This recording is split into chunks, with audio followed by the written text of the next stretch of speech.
Perjuangan Puan Maharani meminta wartawan menanyakan kepada Presiden Joko Widodo apakah masih mendukung Ganjar Pranowo di Pilpres 2024 atau tidak.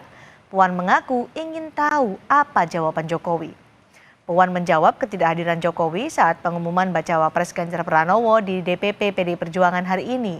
Puan menyebut ia maklum karena Jokowi punya agenda di luar negeri. Terkait sikap politik Jokowi yang merupakan kader PDI Perjuangan, Puan mengaku tidak tahu dan meminta wartawan langsung menanyakan ke Jokowi saat pulang dari dinas luar negeri. Terutama setelah Mahkamah Konstitusi mengabulkan salah satu gugatan yang membuat putra Jokowi, Gibran Rakabuming Raka, berpeluang didaftarkan sebagai bacawa pres.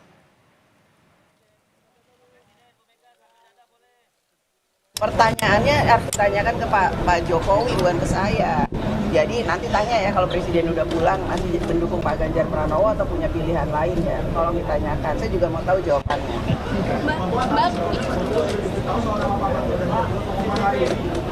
Beliau itu kan presiden, nggak diberitahu juga tahu.